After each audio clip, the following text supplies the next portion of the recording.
Yo, what's good, my people? It's your boy REMA, all the way from Nigeria, Benin City, and you're watching Afrobeats Podcast with the one and only Shopsy Do. Another banger. You're listening to Adesope Live. Thought your energy was amazing. What was it like rocking out to 20,000 people at the O2 Arena? If you see the pictures, Which you is notice crazy. that I was embracing everything. In my mind, child. In my mind. Even physically, we In can my tell. mind, I was just saying, I'll do this. Very soon. One day I'll do this. There was one time I rapped one worldly rap that they had to like kick me off the stage in today's church. Are you for real? Yeah. I really love Jazzy, to be honest. I don't really tell him this often, but I love him. I really love Jazzy. I love the Prince, They've done a lot, behind closed doors. And the Vibes is a son to Vito Waifu. Yeah, that's a legend. Now you're talking. The Afrobeats Podcast. Ladies and gentlemen, boys and girls, welcome to a special edition of Adesope Live, the official Afrobeats podcast here at the Afrobeats Studios, where we bring in some of the hottest acts within the culture and just important figures to come have a sit down and chat with me. Today is a very special day because this guest, I've been looking forward to having this conversation for quite a while. One of the rumbling lions in the game right now, making so much noise from Nigeria to Zambia to Kenya to United States of America, now in the UK. Ladies and gentlemen, is the man that has too many women. It is REMA. Oh, you weren't sure how to take that too many women. I don't know. Not sure. Listen, REMA, first of all, how you doing? Congratulations on the incredible success over the last 2 years, man. How are you doing? Fantastic. I'm doing great. I'm at peace. And I'm grateful. I'm grateful for the journey. That's how I feel. I think it was 2 or 3 days ago, I was just thinking actually about you. And I thought, with the way the success has been and how your career has been in the last 2 or 3 years, was there ever a time when you imagined this? Even when you were like a young artist in church making music or whatever, did you think of where you are now? Did you ever see these moments? Yeah, I always did. I always did. I always knew that I was onto something, But I had sometimes I was quite uncertain. That uncertainty actually, made the journey sweeter and a little bit tough at the same time. But, it didn't really work according to I expected it to go, It was quite different for me. But I made it here because I always believed that I would be here, but I didn't know how to get here, to be honest. When I made that freestyle, I was at the point where I actually gave up in music. I was like, let me just give this one last try. Wow. And yeah, I'm here. It changed it. I was listening to a song, I think it's Divine, where, first of all, how personal is the Divine story? That's Very your story? personal because it's my story. When my mom was pregnant and she was about to have me, she went through a lot. She told me the story when I was like 10. Then I was quite advanced enough to understand. Then she told me again, like before I left Benin City. It's a really deep story. I'm not sure I went really in depth in the song, but it was a trying time for her. She was going through a lot. It was very tough. And at a point, she actually thought, I was dead in her stomach because sometimes she'll go to some hospitals and they'll say, the child is not responsive. Then another hospital will say another thing. Then, it got past 9 months, 10 months, and the stomach was just big, just there. No pain, nothing. It was just there. So she was lost, until she fell like very ill. And she went to the hospital and she was like, yo, I've had this child inside of me. I don't know what to do. I'm sick. I don't know what to say. She was very weak. She was just at the point of giving up. But the doctor was like, okay, let's give it a try. I was not kicking her. But she just went into the labor room to just push. And I popped out alive. And the baby came out. Yeah. You spoke about losses as a young man. You spoke about loss of, a father, a family member. How did those losses affect you?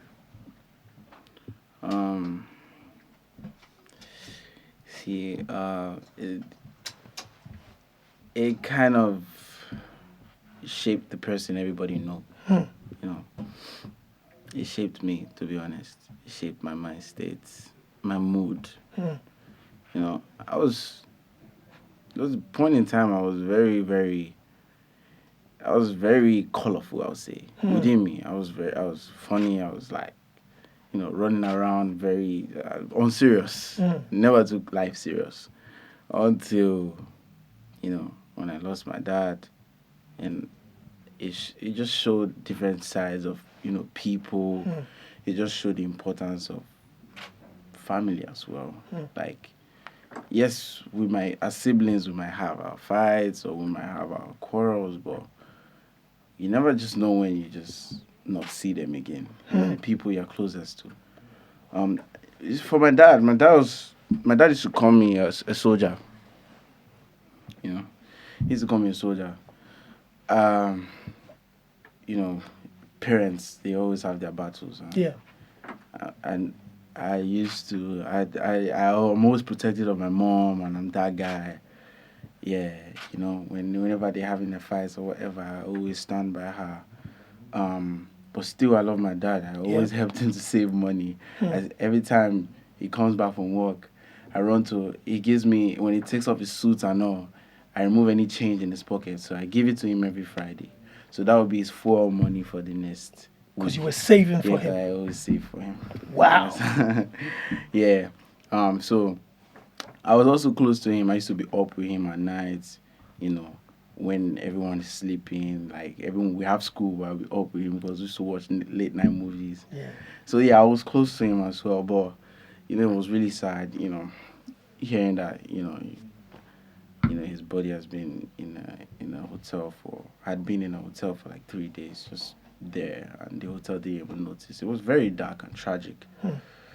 But to this day, I'm still going in depth, like looking for the full story, because it's a lot. There's a lot to decipher. You feel me? I was quite young and I didn't really understand. My mom has her own side of the story, but I feel like there's more to it, and hopefully I find everything. But yeah, as a big brother, I know I can surely discuss this type of things with you. It's not every interview I run to. And I appreciate that. Yeah. That's one of the reasons why I wanted to have that conversation with you, because I've been a supporter from the unveiling of REMA. The energy that you brought, the energy that Maven's Jonesing World presented you with, I think you were a breath of fresh air to the culture. It was needed at the right time. And from that moment, I always wanted to know a little bit more about you. You said something now about your dad and that you helped him save money. So that lesson you learned as a young kid, have you started to put that into practice? You're saving a lot of those dollars right now? Because I know you're making money. Come on, Rema. I see the checks rolling in right now. I would say, yes, I save, but I'm still that guy that don't really like to keep money sitting. Because over the time, it loses value. It's been a long while since I stopped saving in Naira. Oh my God! Because the value in Naira just like goes quick. Sometimes I pity people who save and say, yo, when I retire, I will spend this money. Because like in 2 years, you slowly lose, the actual true wealth or the value within that money. So I always like keeping my money moving. So, I have a team, and personally, I have relationships that just get my money moving. Like, I don't look like some might be risky, some I might lose, some I might win and make up for whatever I lost. But I'm just that guy. I don't like to keep it sitting. There's the way I look at money now. It doesn't get me freaked or like scared or how do I make more. Whenever I give, let go of it, it comes back in 100-fold. So it's a different type of law, universal law that I operate with money, and it's not looking like a big deal for me. Well, I like to hear that, and obviously by the successes, everybody knows that the financial aspect isn't, one of the biggest wahala for you now. You're under Mavens and Jonesing World, created by two musicians that are part of a legendary group of musicians that shaped our culture, especially from pop music coming from Nigeria, Don Jazzy and the Prince. Talk to me about being mentored by people that have done what you're doing or have seen success as musicians before. What is it like being mentored by these guys and working underneath these two titans? It's been great for me, to be honest. Right from day one. I'm glad to understand what needs to be unlearned before relearning. You feel me? When the Prince gave me that call, I had a life, I had whatever I was doing, and I had also a personality that tallied with the pattern or the life I was living before I met the Prince. So in a short time, I had to unlearn, and that had me disciplined. That had me, pushing myself and just putting myself on a strict discipline to be able to survive amidst these legends. You feel me? I met the Prince and he put me through a lot of things. Actually, it got to a point where I started with the trap. Yep. The trap vibe. But, when I go into the studio with a couple studios with the Prince started pitching this whole Afrobeat sound to me. Like I used to try and vibe on it in Benin. I wasn't that strong. So I used to live here. I used to stay in my comfort zone. But the Prince was like, your voice is powerful. I feel like your voice on Afrobeat will slap. Try it. I didn't want to lose the opportunity, so I kept pushing myself. More. If I lose this one, then nothing for me. You feel me? If I lose the opportunity, so I kept pushing myself. I didn't have a sound. I didn't know how to vibe on Afrobeat until mid 2018. Wow. When it was, I met the Prince like March. So mid 2018 towards August, I made one song, then I made Lady, then I made Do Maybe. Wow. Yeah, so I caught up with the sound quite fast. Most especially because of the hunger, because I didn't want to go back and say, yo, mom, I lost the opportunity. I didn't want to lose. I'm that guy. Like if you put me here now and say, yo, you have to learn this thing and like you have to do it. That's the next bread or the way my family can eat. Yo, I would stay up and make sure whatever I can do to, conquer. I'm that guy. You mentioned trap and then now blending your style with the Afrobeat sound. At the beginning, when you started doing those trap videos and stuff, some people were giggling, like, what's this guy doing? In the car, they didn't get it. At that time, when there could have been negative or press that was kind of taking shots and poking fun at you, did you see that? Did you hear that? Or you were just so locked on doing your own thing, you didn't even care what anybody else thought? In continuity, Don Jazzy, the Prince, they already put me through a little things to expect. I already had a barrier in my heart ready to, like a bulletproof, ready to take them shots. Teflon! Because it has happened to a lot of people way before me. I feel like that's why people existed before me. That's why I didn't blow up 2017, 16, 15. God needed me to see some things before, I arrived. And I learned a lot from Benin, just watching artists' trajectory, just being inspired, and now meeting OGs like this, being put through, once in a while, I see Big N, Dr. C, Ricardo, Tiwa. They always gave me gems. They gave me, advices, So when, the blogs and, criticisms and everything was hitting me, everybody feel things. And as a young man, Facts. I was 19 when I hopped out. I felt things as well. It's okay for everybody to feel things. Just what matters is how you react. You feel me?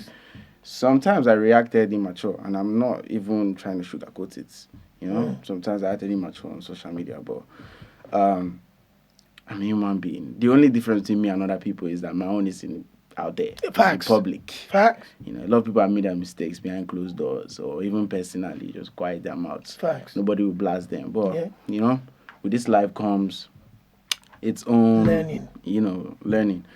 But yeah, the ones I could take, I took. The ones that I could not handle, I tried to air my feeling in a respectful way. I don't think I've disrespected anybody. No, but you had to air your thoughts. I had to air my thoughts, and even if I feel things right now, if I cannot, handle it personally, if I should air it, I've actually learned how to pass my information without being any means toxic or trying to point at a unknown enemy. I've gone through my own PR. I'm not saying I'm perfect, man.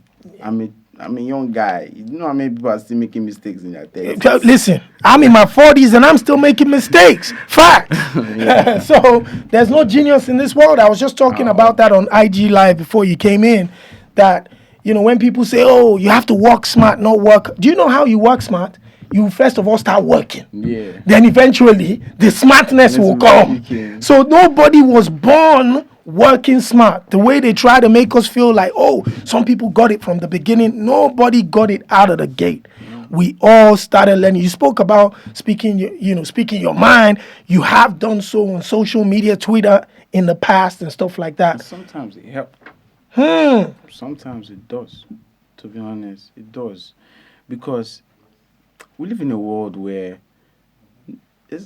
even your realest truth is somebody's biggest lie. Yeah. You understand? That's it. If you don't air out that truth, sometimes you might just you might not actually have your own truth out there. You might just let the lies just roam around and just clean off the real ones, or clean off what you stand for. You feel me? There are a lot of times people just cap on my name, and I needed to clear things out.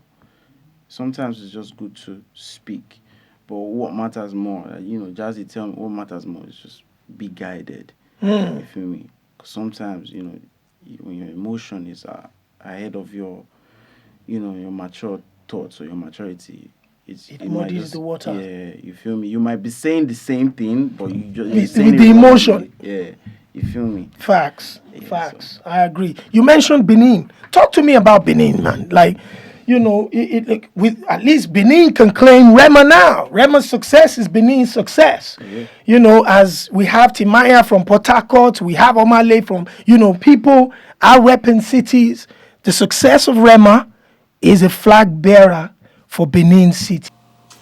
Quick message from Alat NG. I'm joined by Fumilayo from Alat, of course, NG from Wema Bank. Thank you very much for joining me. Thank you. We're here to speak about the app, the banking app, Alat.ng. Please speak to me. First of all, what is this banking app? So it is a bank. Great. Not just an app, it is a bank. And essentially what it does is it allows you to do any banking transaction from the comfort of your phone. Wow. What is interesting is that you even sign up right there from your phone.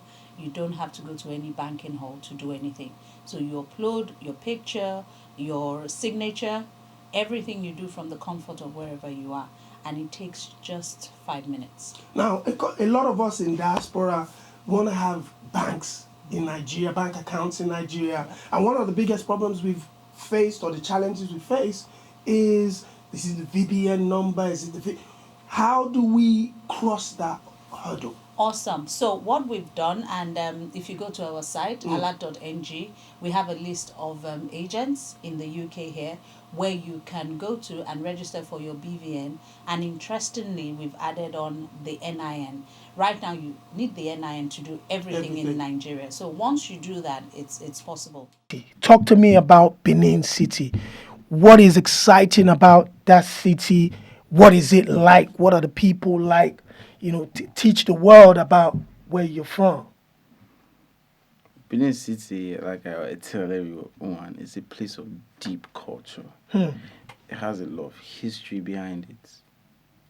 History, I feel that's not like being wildly spoken about. But there's been history since the colonial times in Benin City, and it's still dirty now.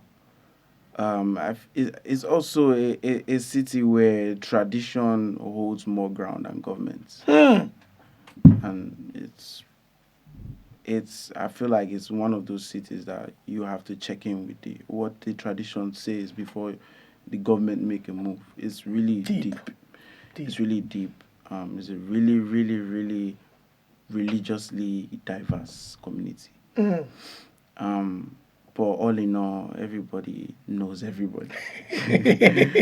That's what it feels like. Even though you don't know somebody, you just like, I know. They will know somebody from that area. That area. Everybody knows everybody. They're big on family. They're big on family, big on celebration.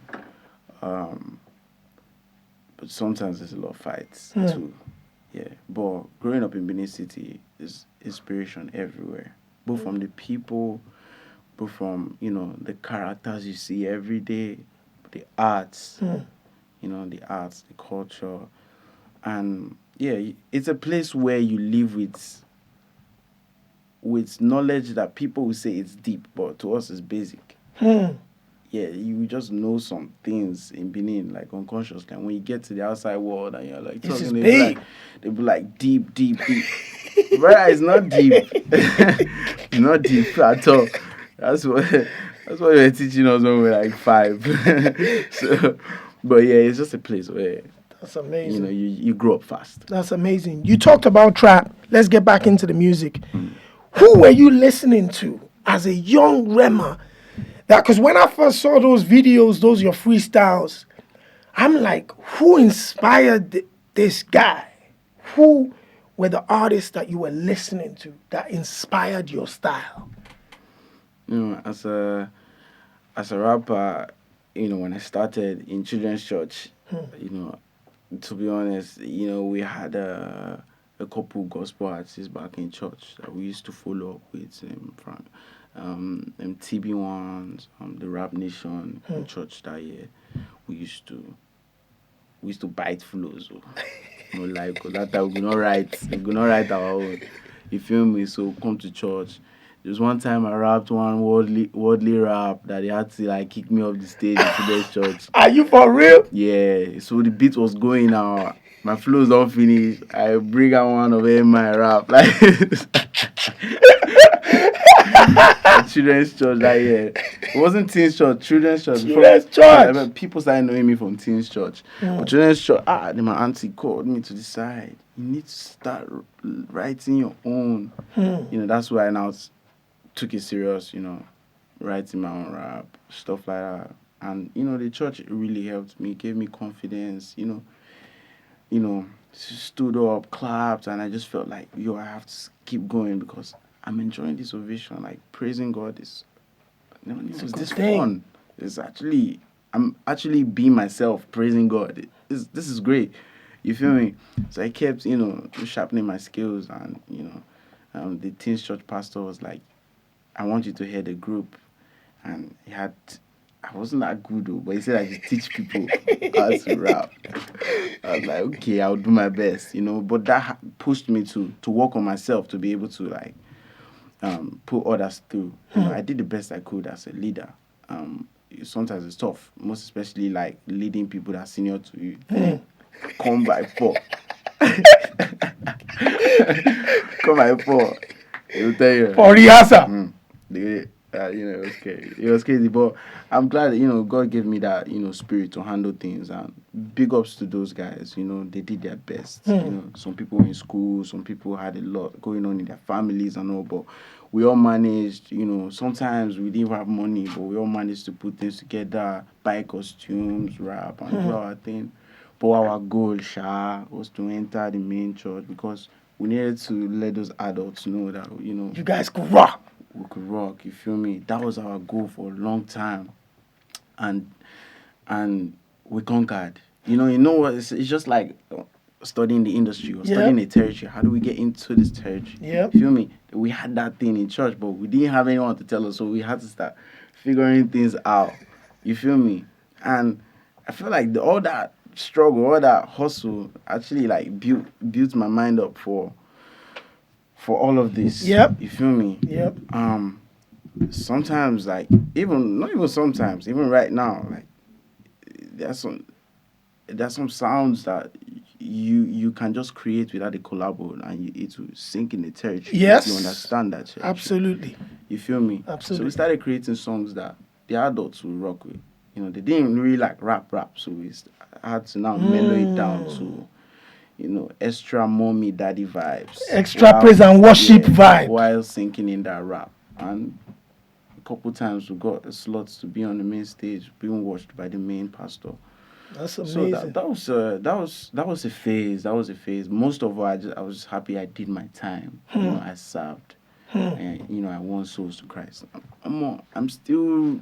How's your relationship with God now? Same as always. My guy's smiling, but you still sound deep to me. You still sound like someone that prays every day. I do even when I forget. God knows I love Him so much. Like I'm so at peace because my relationship with God. Growing up, I've had the opportunity to understand God. With my own situations, my own circumstances. My mom know I'm not that guy that always like run to her when there's a problem. I always like to hear her speak, but I just had to do some things alone. I'm mostly alone, so in trying times while growing up, even losing people, like it was only God I could run to be honest. I've had my phase. I've had a lot of phases in my life where I had no one to questions, but I ask questions and I get answers. I pray differently. You feel me? I pray differently. I worship differently, and one key thing though is meditation. It's not like yoga. It's just no matter how crazy time might seem or something's important, and I just feel like I need to be alone right now to get a word. I would leave whatever I'm doing and just be alone. You mentioned mom quite a couple of times. How is she now? Is she excited by the success of her destined divine child right now? How is she enjoying this success that you're having and you're bringing to not only the family but to Nigeria? I mean, there's no other feeling but being happy that this young man making so much impact. It came out through every time I speak to her, it's prayers, man. It's prayers because that fear and worry, of a mother just, I'm the only one out here just doing these things and stuff like that.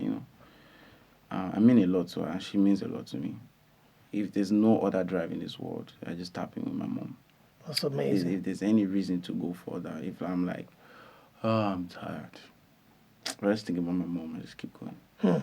Because once upon a time, I just wanted 1 million, to be honest. But now the millions, you can't count them no more. Once upon a time, I just wanted her to just be comfortable. I just wanted her to I just wanted small thing.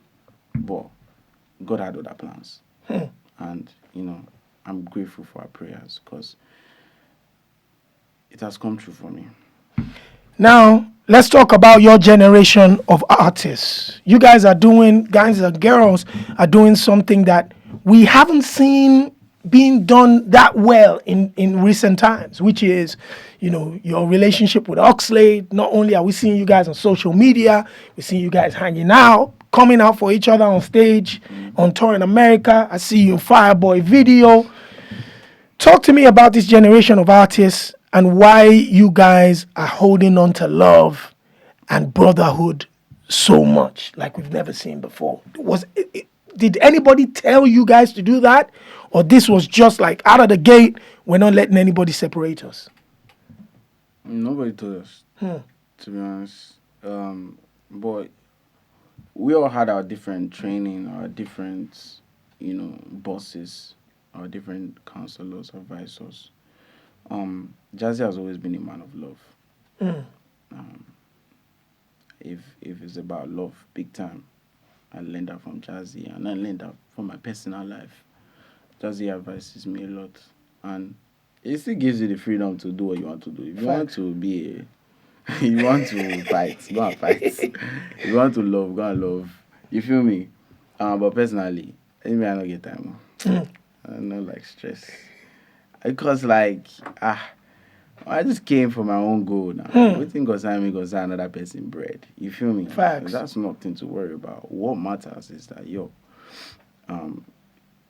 it's an army. Like I always say, man, it's strategic. It's not everything I can do. Yep. No matter how talented I am, it's not everything I can still do. You can't go to every show. The reason why God brought us all at this phase, the same time. It means that we have there's a mission. It might not be super known. We don't know where we're all gonna end, or we don't know if there's even an end. But we're just here at the same period of time, and it's nothing forced. I always tweeted this a long time ago, like, bro, let's be friends genuinely. Let's not. But I saw that. There's no fight. There's no worry. Let's just love each other. And if for some of us that cannot be friends, we see each other, mutual respect. Show love. Mutual respect, and we should just keep it real. No stress, no worry. But yeah, it's been in depth too. For me, I'm at peace. I'm enjoying my life. Now this album, first of all, congratulations. Second of all, do you feel like you delivered a baby? Like, finally this album is out. Did you have that sort of relief? Or was it just a situation, or let me just give you guys one first and then we can roll on to the others? What was this album, first of all, recording process and delivery to the fans? What was that experience like for you? Recording process was tough and exciting at the same time. Tough in the sense of being uncertain. Uncertain in the sense that trying out, always walking into the studio without a plan of what type of sound I'm going to come out the studio with. There are times where I had to sit down and actually fight with a beat. To be able to ride that beat. Yeah, I like to conquer sound. I don't really like to be comfortable. Yeah, I had a lot of times like that. Not all the songs even made it to the album, but that really helped me. There are times that you walk in the studio, 30 minutes, 20 minutes, we're done. Yeah, a lot of times that I felt like I needed to deliver something, and when I don't have it, I won't leave the studio. Big shout out to London, big shout out to Andre Vibes, big shout out to some producers that just randomly send beats to my email, and I was like, whoa, you like this beat? I like this beat. You feel me? Because I always keep it locked in with family. Like, people who understand my sound, let's just keep going, let's just keep trying random ideas. But all I wanted deep inside of me was to make sure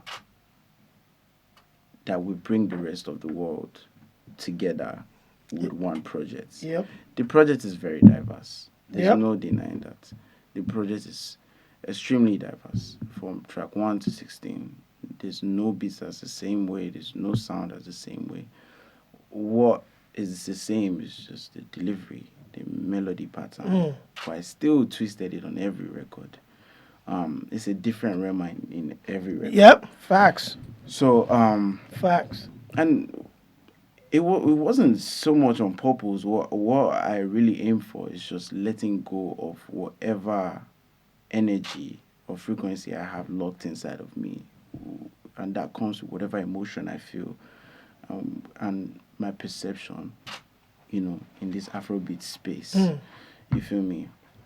So I approached my album that way, and I just wanted to seal my sound with this one. Unlock territories as well. Like REMA Roses is number one in some countries I've never heard of. Yeah, I saw. Yeah, shout outs to Sean. He sends me some updates. I'm like, what country is this? Yeah, to be honest, I don't really need the blogs to talk about it. If they want to, they can. But personally, I feel like my album You're is giving yourself the roses you're supposed to give yourself. Not just that, my album is doing what it's supposed to do. No matter how long it will take. If it's 1 week and everything goes crazy, if it's 10 years, but my album is doing what it's supposed to do. It's nothing forced. You feel me? My team, they're doing what they're supposed to do. The music, everything that came in this phase is doing what it's supposed to do. And, I'm grateful to God for this inspiration. And, I'm happy with it. There's so many sounds that didn't make it there because we felt like it was too much. Too different. It was too much for people to digest all at once. But hopefully, as they digest this one, we'll be able to put out even much more complex sound that sometimes if I listen to them, I did fear, I did shock. Listen, like you said, there are different remas on different songs. Divine is a completely different rema. You're listening to the lyrics, being like, God. And then I'm listening to Daddy. I'm like, Rema, my jigger. What's guy? Listen, first of all, big shout. Who produced Dirty? Same guy who produced Calm Down, Andre Vibes. You got to give it to him. And I like what he was doing with that record. It's crazy. And what you came with the lyrics, talk to me about that, man. What's I've seen the way ladies react to you on stage. I've seen the way ladies react to you around. But what is it like being a Rema now in a bunch of roses when it comes to women around the world? What is it? What are your DMs like, Rema? Okay, which one you want to start with? Dirty or women? Which one? Both of them together. Start with Dirty and then talk to me about the ladies, how you're receiving the flowers from the ladies. Okay, about Dirty. I was bored one night and I hit up Andre. I was like, yo, I know it's 2 a.m. But are you free? I was like, yeah, I'm in the studio. I was like, cool, I'm driving. So I drove there alone. No, I drove with my guy, the photographer. I just drove there. So my guy was doing his own thing. I just went upstairs. So I was like, what are you working on? It's like just around a couple beats, stuff like that. So I was like, anything you got for me, just rock me any sound. So he played this one. Andre Vibes is a son to Vito Waifu. Yeah. Now you're talking. Yeah. That's a legend. Now you're talking. That, you know why that record is special? Because it's very musical. Yeah. The saxophone in it. Yeah. There's the guitar in it. All of that's in it. Now it makes sense. Yeah. Andre Vibes is That's a son of an icon, an African icon. Yeah. Do you know what's actually really crazy? You see all these plaques that were going crazy for this period. Vitwaifu had like 3 gold plaques in the 70s. When people were buying records, physical copies. I'm not even talking CDs. People were buying, yes. Vinyl tapes. Vinyl, yes. Do you know the vinyl tapes? Facts. Do you know how many you need to sell to get a gold? That's $500,000. He had 3. Physical. 3 from Benin City. God damn it. That's crazy. That is iconic. That's iconic. I don't know. Why is the news not talking about it? And let me shock you. Let me shock you. I don't think we've had any African musician, maybe maybe Hugh Masekela or Miriam Makeba, because I know they got into the R&B charts in the 70s or whatever. But outside of those, I don't think there's any African artist, I'm sure, living right now that can boast of those numbers. Gold plaques, physical copies. Nobody.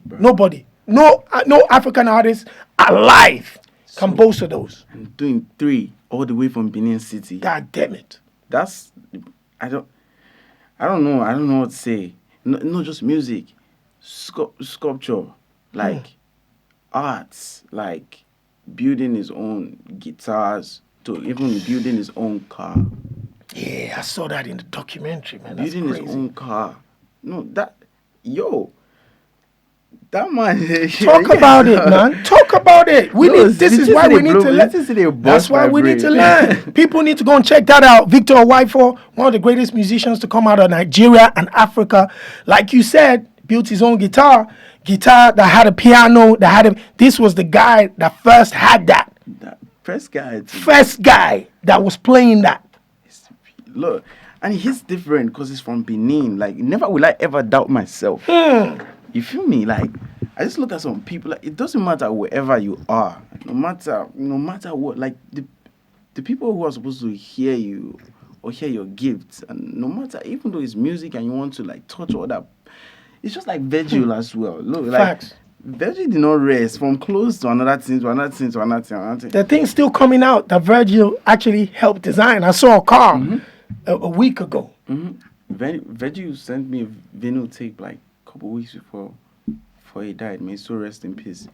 To this day, I'm still scared to play that vinyl because I don't know what's inside. I don't know why he sent it to me. Like 3 weeks back to back, I got 3 packages from Virgil. He sent me Fits, sent me one shoe that I'm still trying to decipher till now. Then he sent me vinyl. Then I was traveling, next thing I just heard, I heard what happened.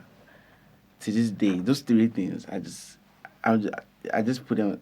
I used a marker to write my last gift from Virgil, and I hung it in my room. I have not played that tape. I don't know. I did fear, but they're just these people that I feel that should be spoken about a lot more. Facts. Vito Waifo, the aeroplane house. Like, I saw that in the documentary on BBC. I had to come to the UK to see that in a documentary on the BBC. Do you know how crazy that is? Yo, that man, that's my legend, man. Facts. That's my legend from home. Facts. I'm like, 70s, 3 gold plaques. Look, gold plaque now. Everybody could scream. Nah. That's streams. Everybody could do that shit Yeah. at home, but Physical copies? it's a blessing. It's a blessing to be from Benin, to be honest. Absolutely. Yeah. 3 points before we go.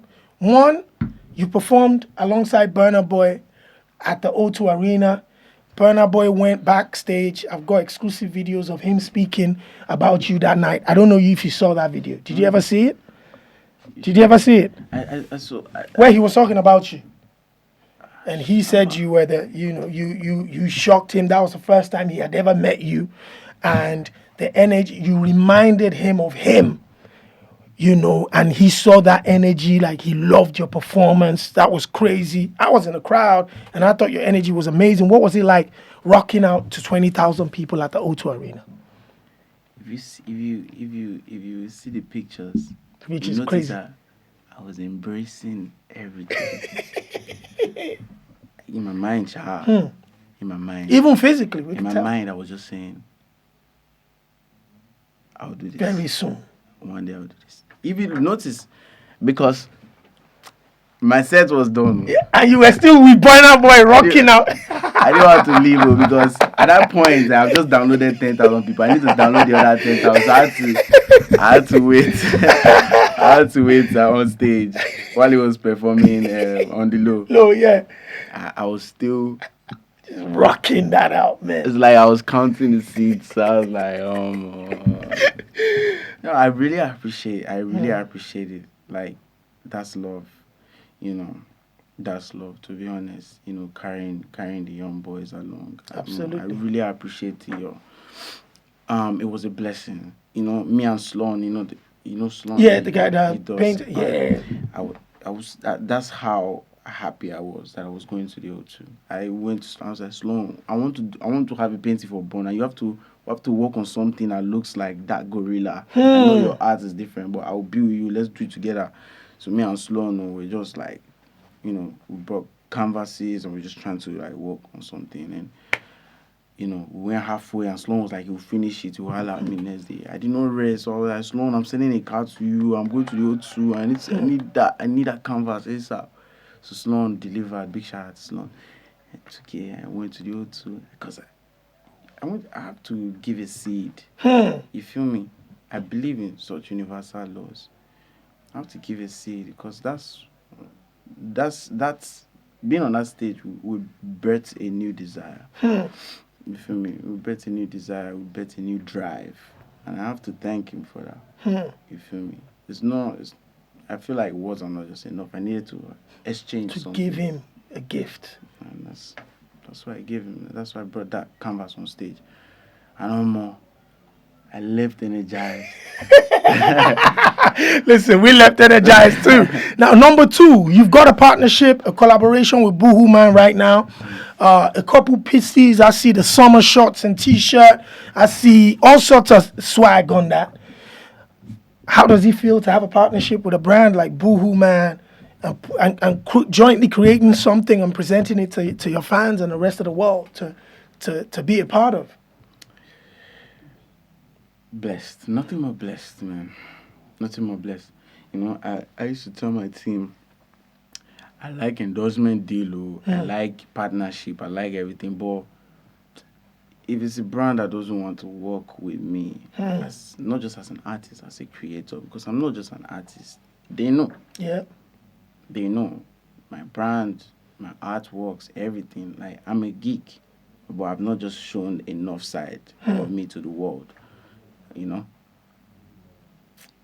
tell them, like, if I cannot work with them, if they cannot work with me, we cannot exchange ideas. I don't really want the money. You feel me? Yeah. So every deal that I have, from the Pepsis to the Monster to the Tom Tom, to Boohoo Man, we share ideas, and that's a blessing. I always want to be comfortable in my deals or my partnership and all. You see this Boohoo Man one, yeah. It took me some time because I dropped an album, and sometimes you just need to take a step back to be able to make sure that whenever this thing comes out, it comes out 100. Yeah. You feel me? I had some quiet times, and I know some of my fans were worried, like, yo, Rema is not promoting his album, but like, yeah, if I'm not out there too much, it's not like I'm chilling. You're working. I'm working, but I'm not that guy to like, yo, guy. I don't like to overhype shit. I like to make sure when it's done, you see you can receive it that way. You receive the receipts properly. But yeah, this was awesome. So many Zoom calls, working remotely, sending over sketches, stuff like that. And, I really appreciate the fact that they brought everything to life, and they made it affordable.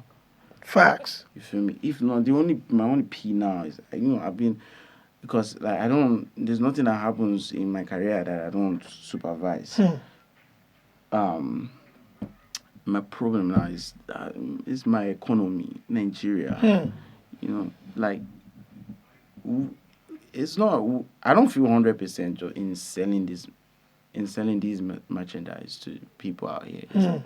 I really appreciate it, but you want your people back home to be able to do it. I can feel like, yo, that's the last 20% I need to feel 100, because like, I don't want a situation where you order. Dispatch rider, they jones you. It doesn't deliver, or to even clear your package while like when the ship is DHL will now give you a billing that is more than your package. You feel me? Or dispatch company is not just being 100% reliable. Hello, madam, I just passed your gates. Don't worry, I'll come tomorrow. Find me something.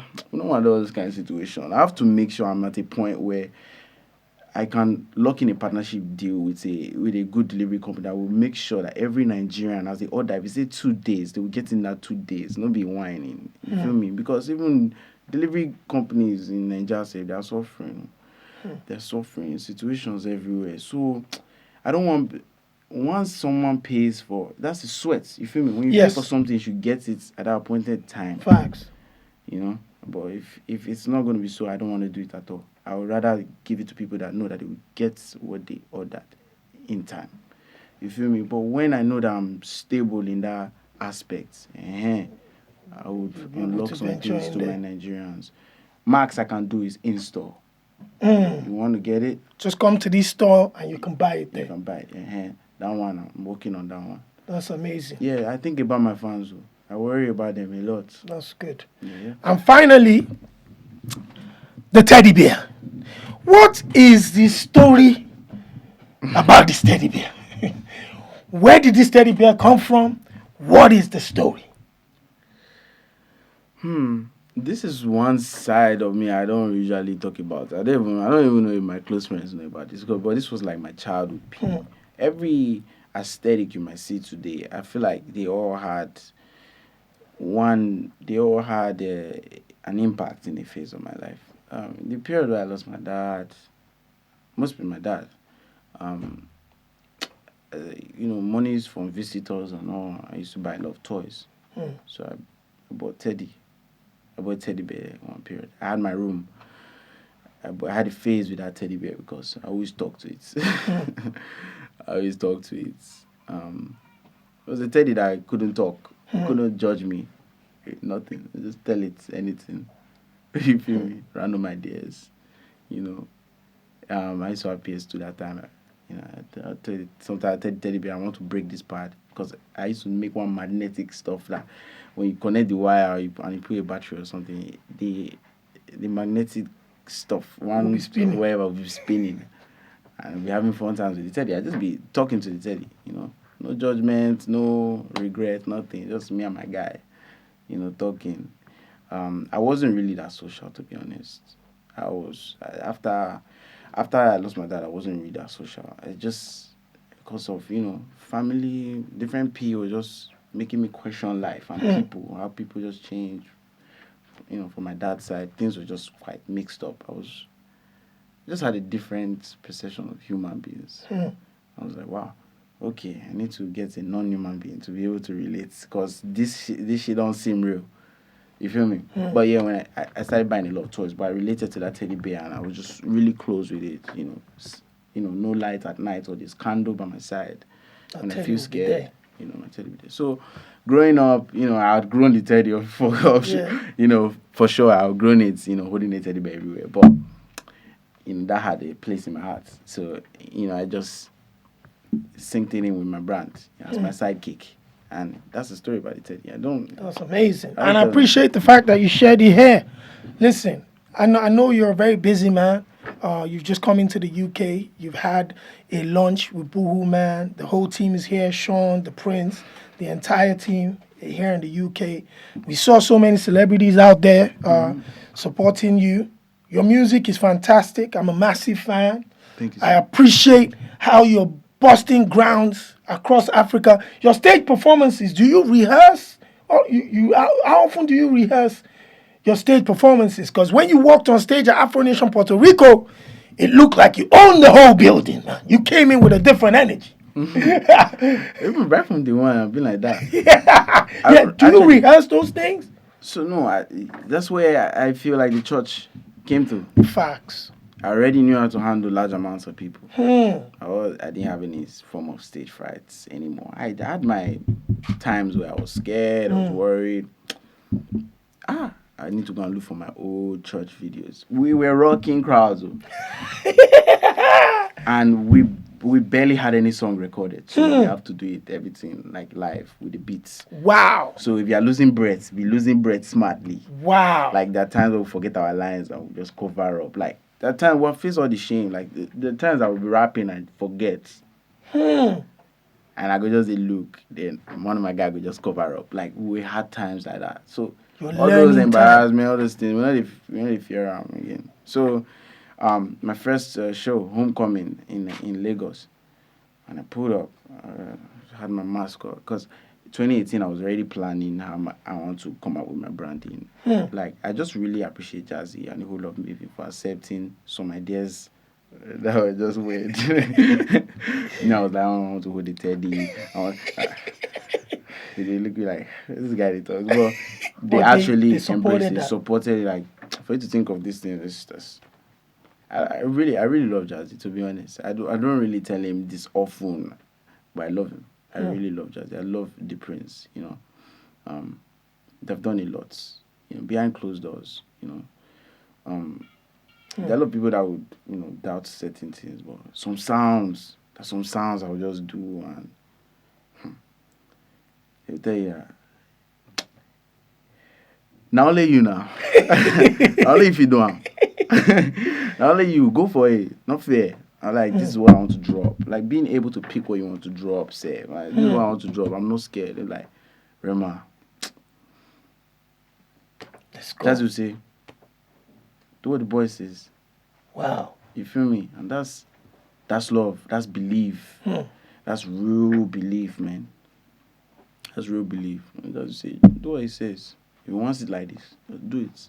And by God's grace, it just comes out right. I don't even have a special. I just see another bang. I don't even know. That's the first thing I say before I record a song. Facts. It's something professing success. But I thank God. But yeah, that's where my stage attitude came from church mostly. Listen, brother, I could talk to you for another 2 hours. I hope I'll be able to do that and very, very soon. This is the beginning of greatness, like I've said before, and you're with the right team. Yes, sir. You're making the right moves, and your fan base is only going to grow from here. Thank you. Ladies and gentlemen, my superstar guest, all the way from Nigeria, via Benin City, he is REMA! My brother. Right. Resume got that sauce.